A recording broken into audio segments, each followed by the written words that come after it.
Eu já tive a impressão de, algumas vezes, na minha caminhada, sentir que algumas coisas só aconteciam comigo. Existem algumas situações que a gente vê acontecendo com pessoas e a gente pensa, não é? A gente imagina, não é?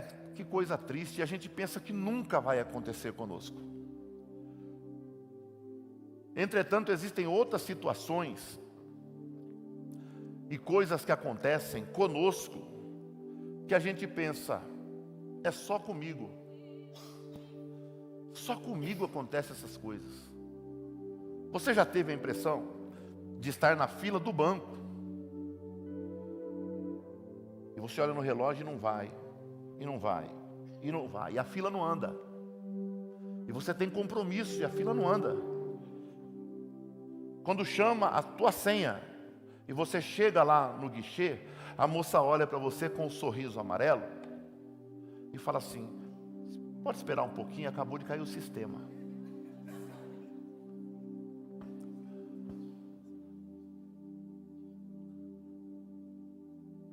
Você está no mercado com a carne, carvão, refrigerante.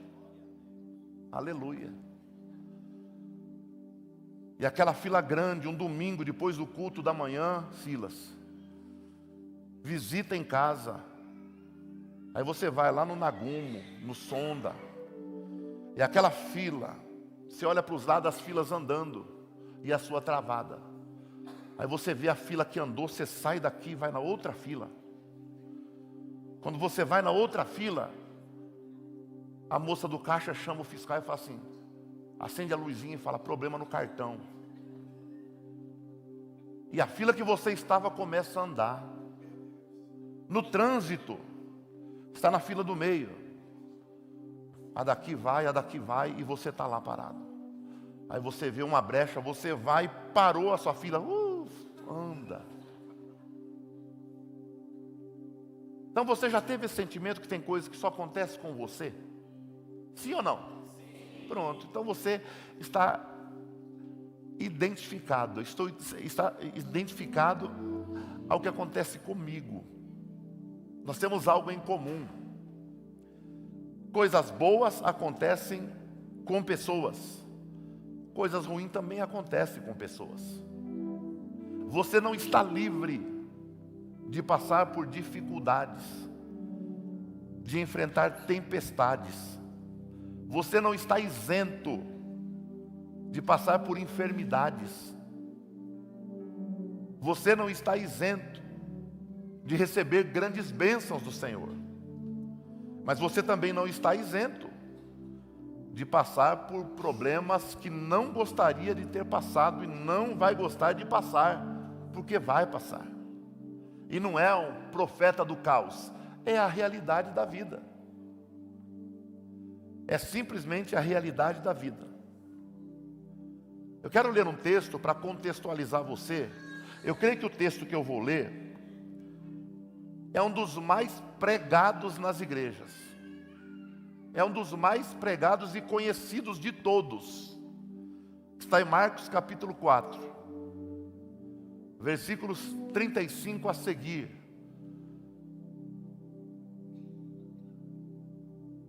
Que fala a respeito de Jesus acalmando uma tempestade. Você pode pensar, essa mensagem é mensagem de quem não teve tempo de preparar.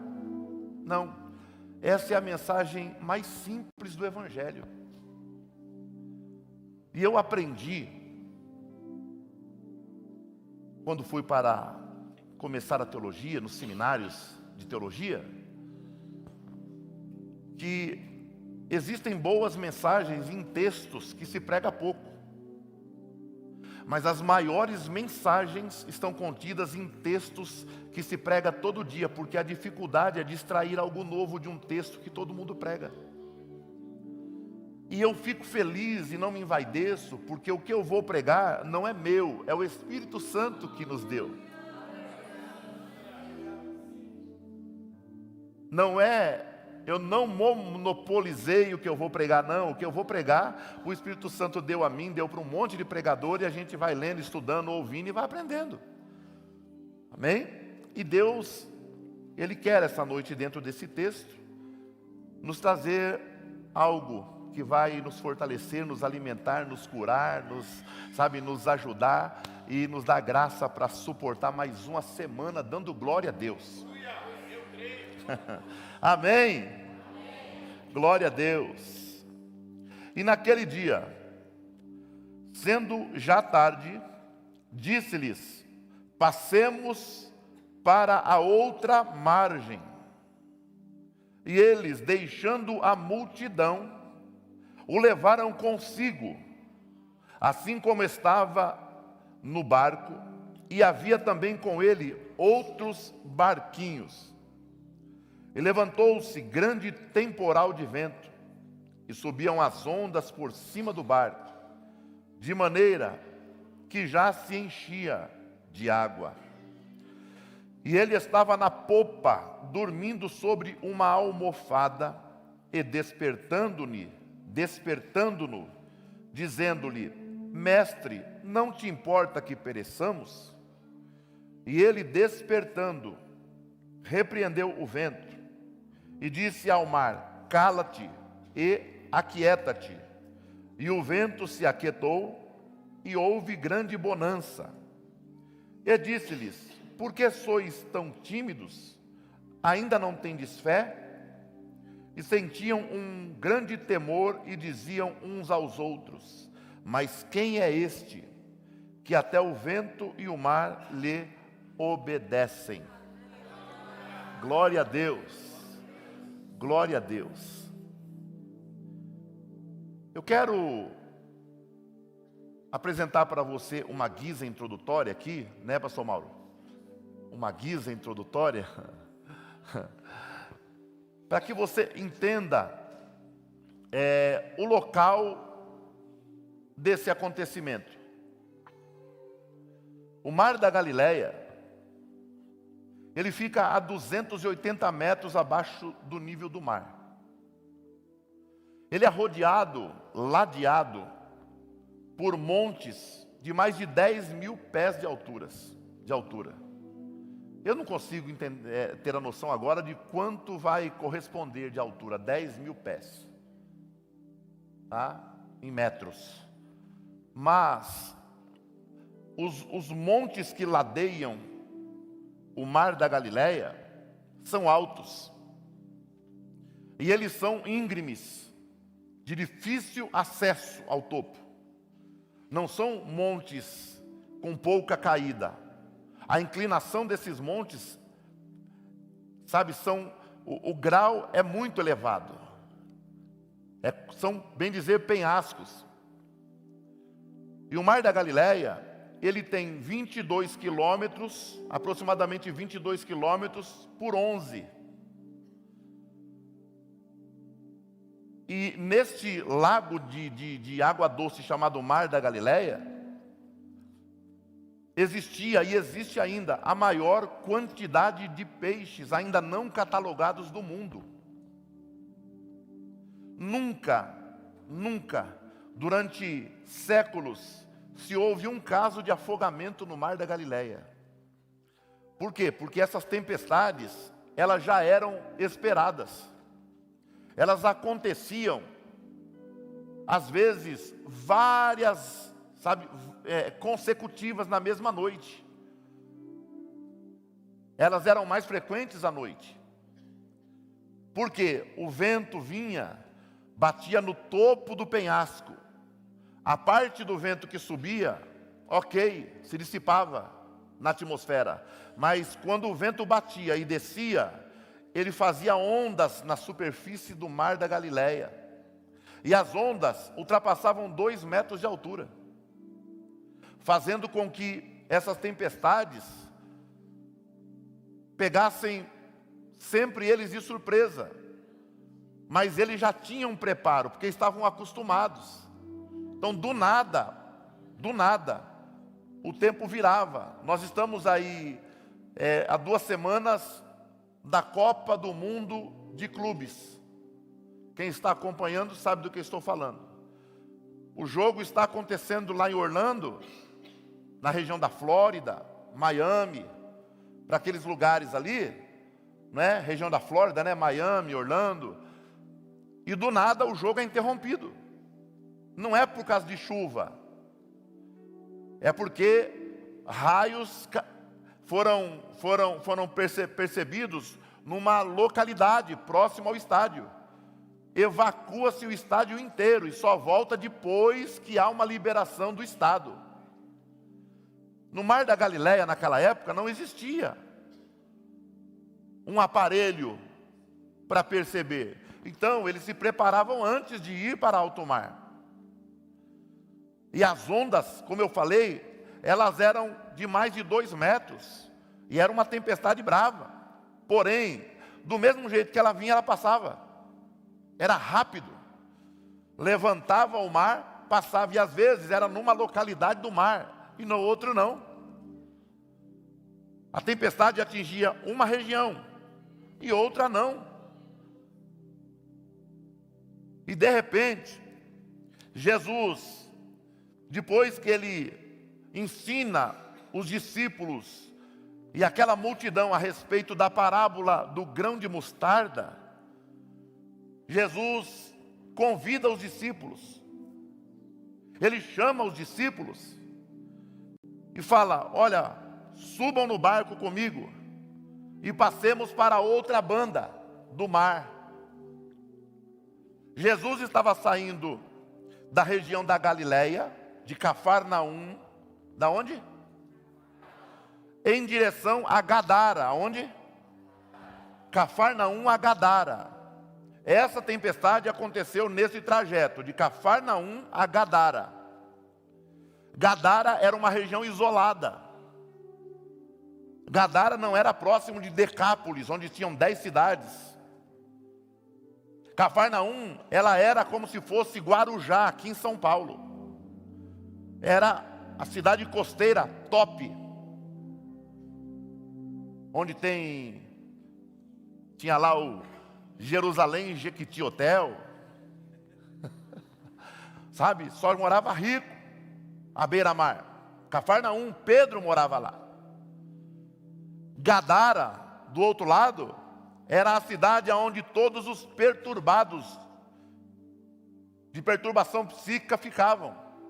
Endemoniados, esquizofrênicos, sabe? Lá ficava tudo quanto é pessoa que tinha um problema psicológico. Porque tudo para eles era perturbação demoníaca. Não existia psicologia, psiquiatria, não existia psicanalista e muito menos o coach. Não tinha. Então mandava para onde? Esse pessoal que está atrapalhado, Pinel. Manda para Gadara.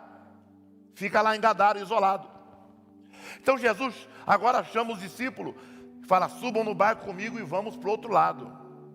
Vamos para a outra margem. Diga assim: Jesus disse: subam no barco e vamos para a outra margem. Glória a Deus. Passemos para a outra margem. Verbo passar. Aqui é um imperativo. É um imperativo. Suba no barco, ordem, imperativo. E passemos, imperativo. Não é talvez. Vamos pensar se passar. Eu vou tentar chegar lá. Não, passemos para a outra margem. É um imperativo. Quando eles começam a deixar a multidão e entram no barco, eles começam a navegar. Num dado momento, o texto vai dizer que eles estão entre outros barquinhos. Eles estão junto com várias outras pessoas, outros pesqueiros, pescadores, ali naquela região. Mas de repente, o vento começa a soprar. E o texto vai dizer, versículo 37, que um grande temporal de vento, sabe, se levantou e subiam as ondas por cima do barco. Olha aí. de maneira que já se enchia de água. Você não encontra no texto, em nenhum dos evangelhos, ou melhor, em nenhum dos outros evangelistas, que evangelho é um só, com 4 escritores, você não encontra em nenhum dos comentários dos evangelistas dizendo que os outros barcos foram afetados. Nenhum evangelista escreve que outro barco também quase foi a pique. Nenhum evangelista escreve que outro barco também foi açoitado pela tempestade. Nenhum evangelista, nem Mateus, nem Lucas e nem João, eles dizem aqui que o barco dos outros pescadores também estava sendo jogado de um lado para o outro em meio à tempestade. Por que isso?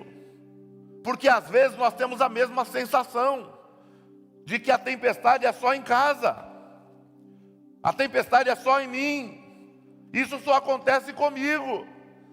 A dificuldade parece que me enxergou, parece que eu tenho um alvo nas costas e a dificuldade vive atrás. A luta, o problema, a perseguição, o falatório, o ciúme, a inveja, parece que só sou eu. E neste dia, nenhum outro barquinho foi incomodado, nenhum outro barquinho foi enxergado pela tempestade, somente este barco. E o texto vai dizer que as ondas subiam por cima do barco, porque às vezes a luta que nós enfrentamos parece que vai nos afogar, porque o mar está subindo, chacoalhando de um lado para o outro, a gente grita, ninguém ouve, a gente pede socorro, ninguém estende a mão, a gente pede ajuda, parece que ninguém está enxergando, a gente está morrendo, quase afogado em meio às águas da tribulação, mas parece que nada acontece, parece que Deus apenas nos ignora, parece que às vezes Deus virou o rosto e está dizendo: se vira sozinho, que agora eu vou deixar você a passar o seu aperto sozinho e eu vou te abandonar. Não, porque o texto diz que o barco, olha aqui, de maneira que já se enchia de água, mas não encheu. Diga assim: quase encheu, mas não encheu. Diga assim: quase encheu, mas não vai encher. Diga: quase morreu, mas não vai morrer. Diga: quase perdi, mas não vou perder.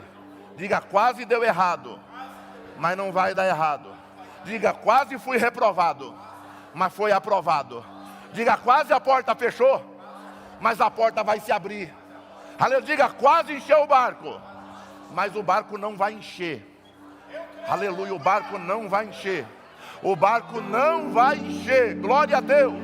Aleluia, quase encheu, mas não vai encher. Eu vou repetir até você entender. O teu barco quase encheu, mas não vai encher. O teu barco quase encheu, mas não vai encher. O teu barco aí quase encheu, mas não vai encher. O teu barco quase quebrou, mas não vai quebrar. O teu barco quase foi destruído, mas não vai ser destruído.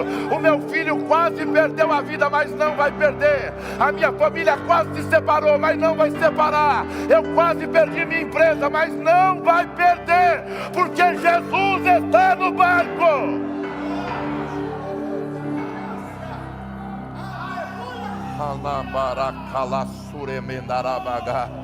Oh, aleluia! Aleluia! Glória a Deus!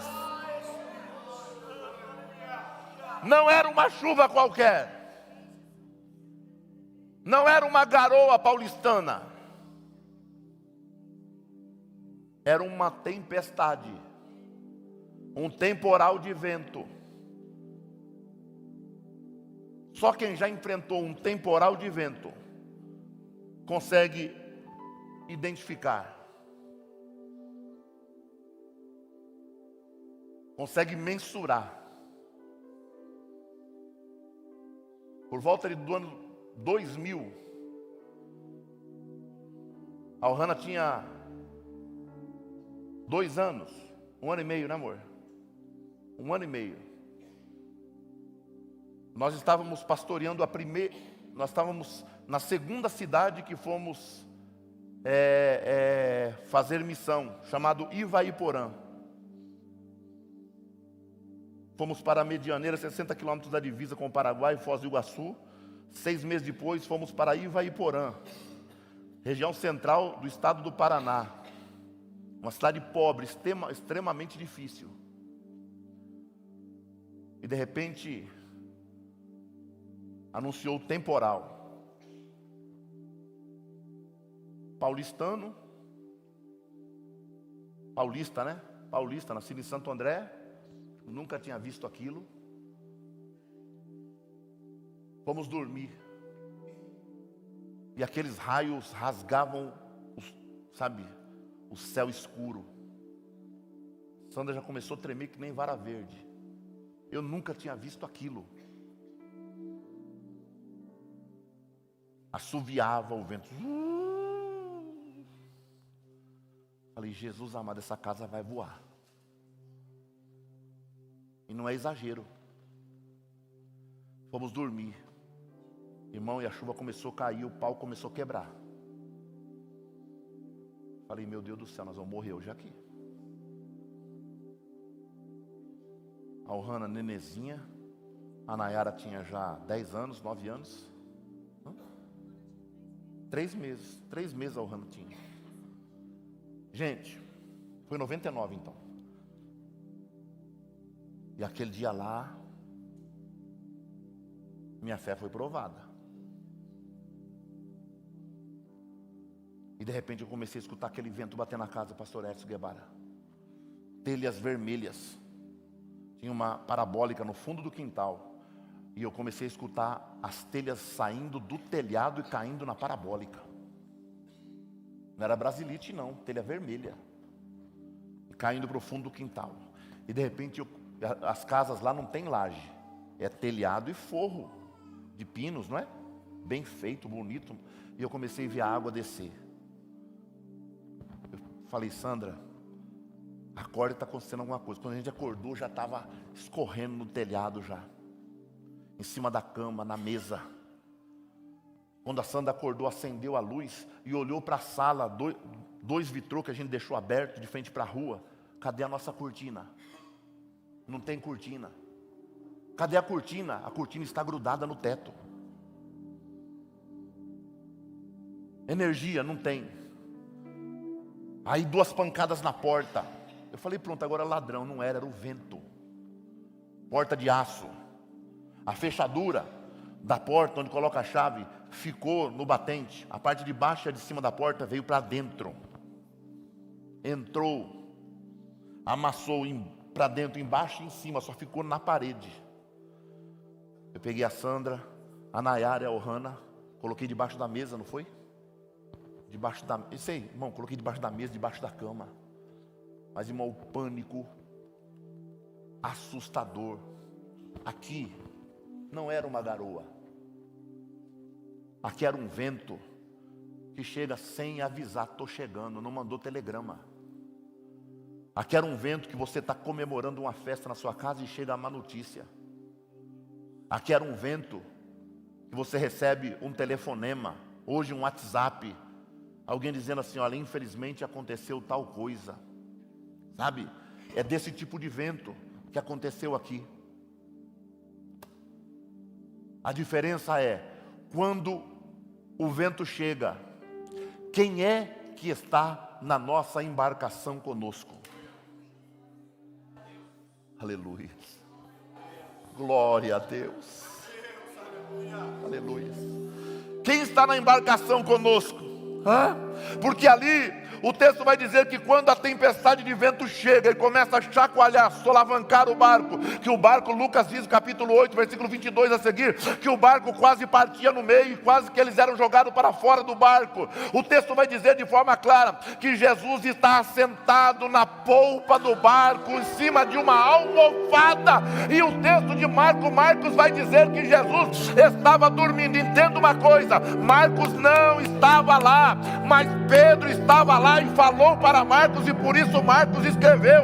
O primeiro evangelho a ser escrito foi o de Marcos. Marcos não estava no barco, mas Pedro estava e ditou para Marcos. Então Pedro sabia os detalhes do que estava acontecendo ali. A tempestade não era qualquer tempestade, não era qualquer gripe, dor de cabeça, um torcicolo, não. Era uma tempestade ferrenha que podia acabar com a história deles. Mas antes de acabar a história deles, eles lembraram que Jesus estava dentro da embarcação.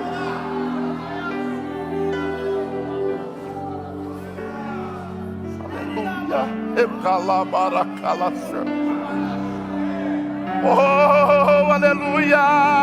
Se você hoje está sendo açoitado por uma tempestade, eu convido você a se lembrar que Jesus está contigo, que Jesus está no barco, que Ele está aí, pode ser a solução para o seu problema.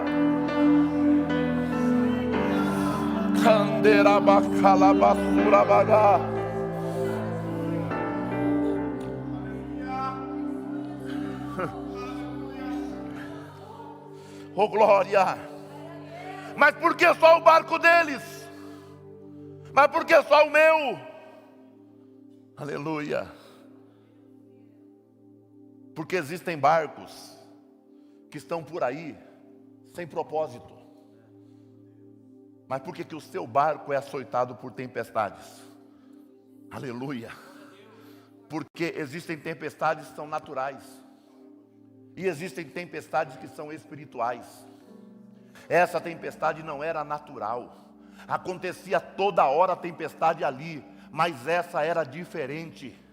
Porque Jesus tinha um propósito de chegar à cidade dos endemoniados. Jesus tinha um propósito de chegar para libertar pessoas. Jesus estava indo de um ponto para o outro propositivamente. Ele tinha um propósito, ele tinha um plano, ele tinha um projeto para chegar naquela cidade, porque lá naquela cidade tinha um homem perturbado que dormia no cemitério, que precisava de libertação. Então aquela tempestade não era comum, não era natural, casual, não, ela era uma tempestade espiritual. E às vezes você está lutando de forma terrena, natural, com alguns inimigos que são espirituais contra a tua vida. Eu quero convidar você nesta noite a sair do natural, colocar a cabeça do lado de dentro do céu através da tua fé e enxergar que isso é causa para Deus. Aleluia, aleluia. Diga, incomoda a pessoa que está ao teu lado e diga assim: olha, esse problema, essa tempestade que se levantou na tua casa não é natural. Diga, é de cunho espiritual. Não se resolve naturalmente, só se resolve espiritualmente. Aleluia, glória a Deus. Glória a Deus. Sabe por que se levantou? Porque no teu barco existe um propósito na tua casa. Você tem um propósito para a tua família. Você tem um propósito para a tua vida no dia de amanhã. Você tem um propósito para a tua empresa. E então isso se levantou para tentar impedir de você chegar ao cumprimento, à realização desse propósito. Mas Jesus está no barco e Ele vai interceder. Ele vai intervir. Ele vai intervir. Eu estou profetizando para alguém aqui: Jesus vai intervir.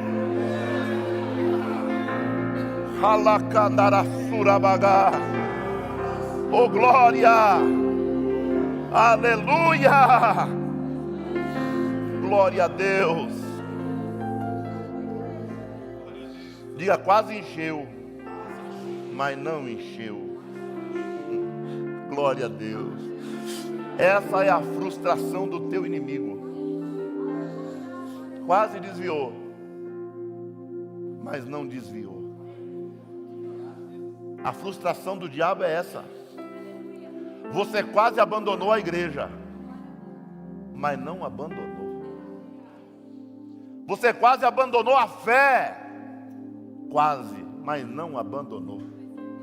Glória a Deus. Porque num dado momento você abriu o coração e falou: Jesus, sobe no barco comigo. Aleluias. Quando você falou: Jesus, quero ficar junto contigo no mesmo ambiente, no mesmo barco. Você comprou a sua passagem de ida e de volta debaixo da provisão do Senhor. Glória a Deus. Glória seja dada ao nome bendito e santo de Jesus. Glória a Deus. Aleluia. Eu sinto a presença dele aqui.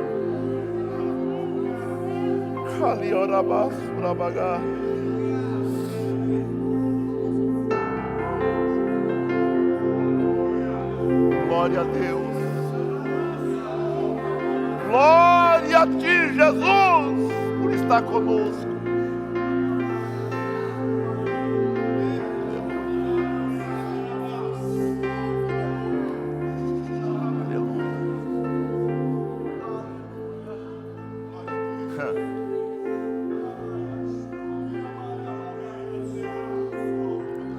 Aleluia. Versículo 38 dizia: ele estava dormindo sobre uma almofada. Vamos atualizar. Você consegue ver aí o barco em alto mar e Jesus dormindo na popa do barco. A popa não era na frente nem no meio, era atrás. Jesus em cima de um travesseirozinho, de uma almofada. Você consegue imaginar? Visualizar? Consegue? Visualize aí então. Pronto. Visualizou? Agora vamos atualizar esta cena. Vamos atualizar. Imagine agora você, minha irmã. Quantas irmãs aqui vieram com seu esposo dirigindo o carro? Levante a mão. Esposo. Você veio com um homem dirigindo o carro? Levante a mão. Quantos vieram aqui com uma mulher dirigindo o carro? Poucos, mas vieram. Maravilha. Tá? Independente de quem seja, quem está no volante. Tá? Mas se você veio de carro, imagine a cena. Você está no banco de trás, no banco do carona. Aí na parte de maior movimento de você vir da sua casa para cá, você vê a pessoa que está no volante olhar para você e falar assim: me dá essa blusa. Aí você dá a blusa para quem está no volante, ele pega a blusa, enrola, faz uma almofada com a blusa. Olha a cena. Coloca no volante, deita e ó. Qual seria a tua reação?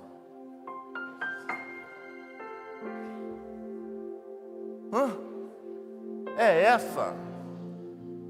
essa a aplicabilidade. É o que o texto está dizendo. Que quem está no volante da carreta inflamável debruçou no volante e está dormindo. Jesus estava diga assim, na popa. Não é polpa. Nós não estamos falando de extrato de tomate. É popa. Popa. Lá está o barco. A popa é aqui, no final. Porque aqui no final, hoje em dia, fica o motor. Naquele tempo não era o motor. Naquele tempo, ele era o guia, enquanto os outros iam remando. Ele mexe para cá, o guia vem para cá dentro da água. E vai dando a direção para o barco. Agora, pensa bem. Pensa bem. Será que muitas vezes, nós não subimos no barco e na nossa correria da vida, nós nem convidamos, nem falamos para Jesus: Jesus, vem comigo. Não, a gente já, por autoconvicção, sabe? A gente já acha que em todos os barcos que a gente entrar, Jesus vai entrar conosco. A gente acha que Jesus vai entrar conosco em qualquer barco. Então, na permissividade, ou seja, eu vou entrar nesse barco, Jesus não mandou. Diga: Jesus não mandou eu entrar. mas mesmo assim eu entrei. Diga assim: se eu entrei sem Ele mandar, mesmo assim Ele entra comigo. Amém? Dê glória não. Dê glória não.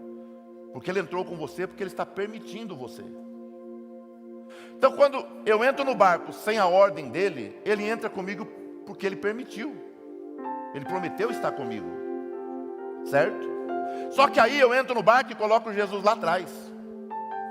Ele não vai assumir a direção, porque Ele não mandou, Ele só permitiu que eu entrasse. Então quando eu entro no barco e coloco Jesus lá atrás, subentende-se o quê? Eu estou à frente da situação. Aí a tempestade vem, e eu à frente da situação, eu até esqueço que Jesus está lá, porque Ele não mandou eu entrar, eu entrei, e Ele apenas permitiu que eu entrasse e subisse no barco. E a tempestade vem, e eu corro de um lado para o outro, e eu peço remédio, eu peço dinheiro, eu peço ajuda, eu grito desesperado, eu me descabelo, eu corro atrás de uma saída, de resolver o problema.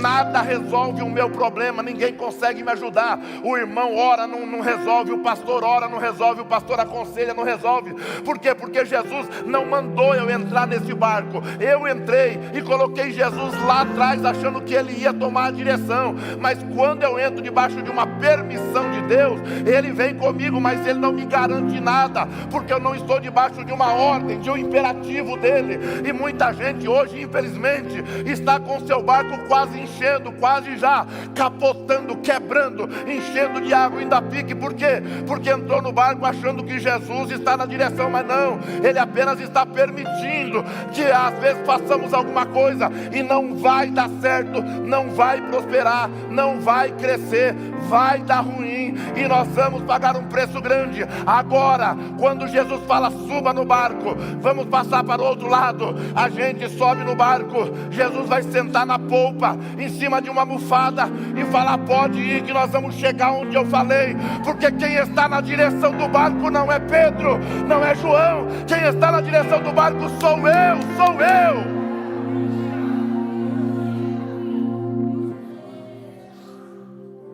O escritor, como eu falei, Marcos, ele escreve o que Pedro ditou para ele. Agora entenda uma coisa, o escritor escreve aqui o que ele viu, sim ou não? Pedro falou para Marcos o que ele viu, sim ou não? E o texto está dizendo, no próximo versículo diz: e ele despertando, Jesus despertou. Agora, pensa comigo aqui, quem sou eu para falar que a Bíblia está errada? O sangue de Jesus tem poder. Não é isso. Mas o escritor escreveu o que ele viu. Diga, ele escreveu o que ele ouviu de Pedro, que viu tudo, porque estava junto. Agora entenda uma coisa. Como? Porque Jesus aqui, quando diz o texto que ele dormiu, está mostrando a sua humanidade. Jesus era homem 100% e Deus 100%. Amém? Então Jesus está demonstrando sua humanidade, ele cansou. Agora, gente, eu não sei, de repente tem alguém que pode falar: não, pastor, eu acredito. Você acredita que alguém assentado no fundo do barco, com ondas de 2 metros de altura, barulho do vento, água no rosto, está dormindo? É possível? Você de repente vai dizer: meu filho dorme. Se ele tiver 13, 14 anos, eu acredito. Ele dorme, irmão, até o míssil do Iraque e do Irã caindo. Ainda mais, né? Se for mais novo ainda, uma criança, né? Um pré-adolescente, se você falar assim, tem que tomar banho, aí ele desmaia. E quem sou eu para dizer que a Bíblia está errada? Não. A Bíblia está correta, mas o que o escritor escreveu, o que ele viu, Jesus estava dormindo. Para ele, Jesus estava dormindo.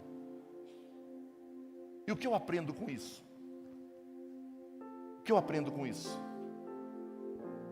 Que às vezes nós queremos ver uma ação de Deus para que Deus prove que está conosco. Às vezes nós exigimos, porque tem muito hoje em dia, né? Programa de rádio, televisão, podcast. Você pode exigir, determina para Deus. Quem é você para exigir de Deus alguma coisa?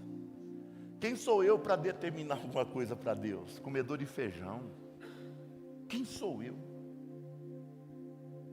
Então nós temos a tendência errada de achar que Deus, para provar para mim, como se Deus tivesse que provar que Ele está comigo, eu tenho que ver um sinal. Quantos aqui, ignorante igual eu, já fez isso? Senhor, me dá um sinal. Eu fechei até o olho, nem para te ver. Estou nem te vendo. Já pedi um sinal. Ah, Senhor, eu vou entender isso se o Senhor me der um sinal. Essa é a nossa ignorância. Mas, irmão, pensa bem, Deus precisa te dar sinal. Deus precisa te dar sinal para mostrar que Ele está com você. Então, o texto está dizendo isso para a gente. Quando Pedro fala para Marcos, escreve aí que Jesus estava dormindo na polpa do barco. O que Pedro aprendeu ali é o quê? É que Jesus não precisou mover uma sobrancelha para mostrar para os discípulos que estava com ele. Porque enquanto Jesus não despertou, segundo Pedro, e não levantou, nenhum deles morreu. O barco não encheu de água, o barco não tombou, ninguém perdeu seus remos, ninguém jogou seus bens fora do barco, porque mesmo que Jesus não se manifestou quando a gente queria, aleluia, Ele nos guardou de prejuízo.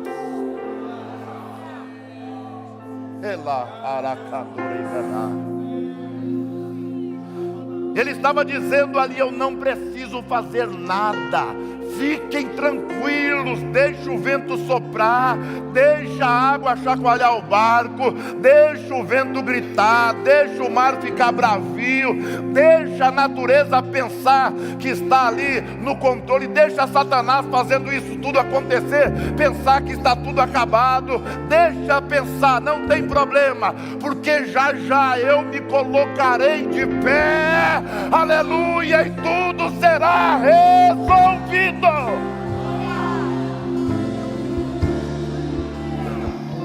Aleluia, glória a Deus, glória a Deus, glória a Deus, aleluia. Quando Jesus fala, vamos passar para outra margem, diga assim, passemos, verbo passar, diga, é um imperativo, diga, não é um pedido, diga, um imperativo é uma ordem, é um comando, diga assim, missão dada, missão cumprida. Então, se Jesus falou, passemos para outra margem, Ele já está garantindo no começo da viagem, que a chegada será plena do outro lado. Aleluia, glória a Deus. Aí Jesus te garantiu vitória sobre esse problema. Você acha que no meio não vai ter onda alta, não vai ter tempestade, não vai ter perseguição, não vai ter doença, não vai ter desemprego? Não, mas Jesus me prometeu, Ele prometeu vitória. Então aceita o processo para você ver a promessa se cumprir na tua vida, que você vai chegar onde Ele falou que você chegaria. Glória a Deus, glória a Deus, aleluia. Versículo 39. Olha, Ele despertando, repreendeu o vento. Aleluia, glória a Deus. Eu quero ler um texto aqui, eu não sei se está aqui, está na Bíblia, né? Está na Bíblia, glória a Deus. Ele repreendeu, Salmo 33, versículo 6, pela palavra do Senhor foram feitos os céus, e todo o exército deles, pelo Espírito de sua boca.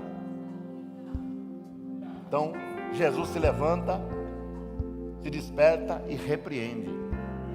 A palavra repreendeu, aprenda uma coisa, crente abençoado. A palavra repreendeu dá uma conotação enérgica, sabe? Enérgica. Não é assim, vento,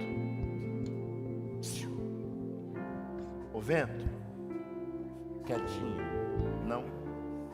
Quando fala que Jesus repreendeu, ele se levanta da direção do barco, porque é lá que Jesus está, na direção. Se coloca de pé. Ele vê o pavor dos discípulos. E eu creio que ele pensa assim: o diabo está mexendo na natureza para eu não chegar do outro lado, para assustar meus meninos, para que meus meninos tenham medo dele.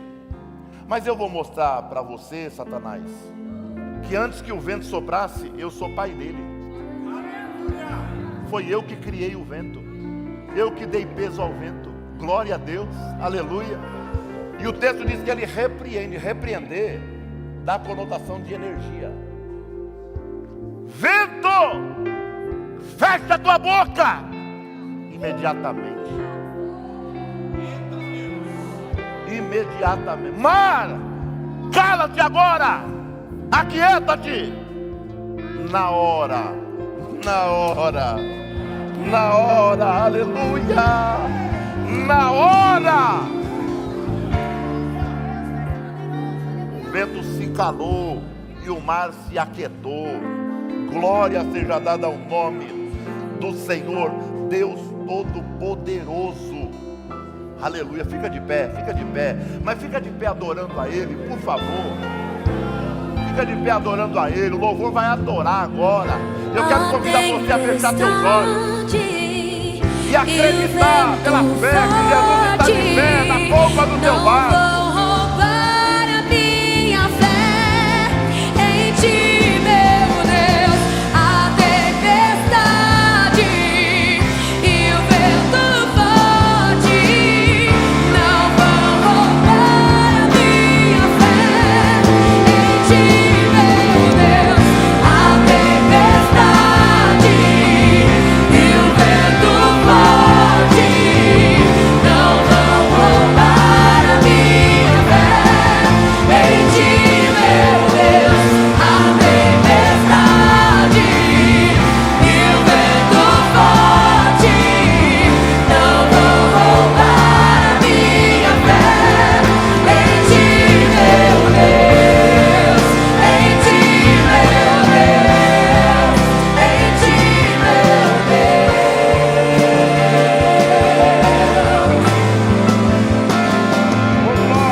tempestade não vai me parar.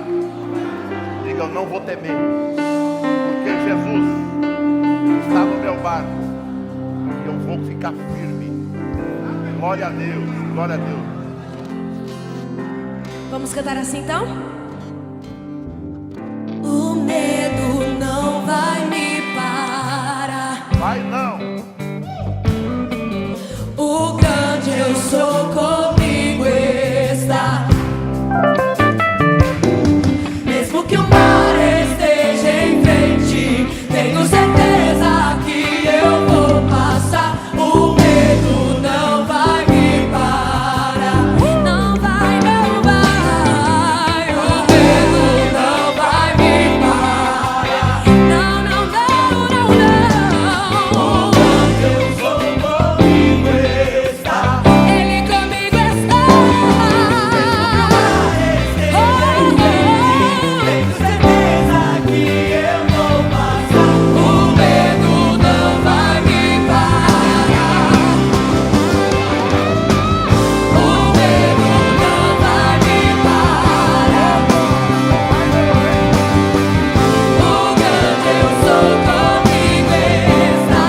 enferrujado, né? Tenta mexer para cá, não vai, mexer para cá, não vai. Quando ia para o estádio, né? Quando ia para o estádio, que saía um gol do time, né? O chassi estava lubrificado. Hoje, quando canta o medo não vai me parar, não consegue virar para cá, bater uma palma. Jesus, derrama óleo sobre esses crentes, Jesus. Derrama azeite nessa junta dura aí. Pelo amor de... Jesus, derrama unção, Pai. Se mexe, pelo amor de Deus. Você está vivo, dê glória a Deus por isso. Você está vivo, agradeça a Deus por isso. Adore a Deus com liberdade, com alegria. Amém? A igreja, ela precisa entender, o culto parte daqui. Se aqui, irmão, se está fazendo, se está dando glória, sorrindo, sorria também. Sorria, porque na hora que a bênção é liberada aqui, todo mundo quer aí embaixo. Então tudo está sendo liberado daqui. Receba, participa, adora, celebra e vai para a tua casa abençoado. Amém? Glória a Deus. Glória a Deus. Agora já perdeu a oportunidade, tá? Só na próxima agora você vai conseguir. Só na próxima. Glória a Deus.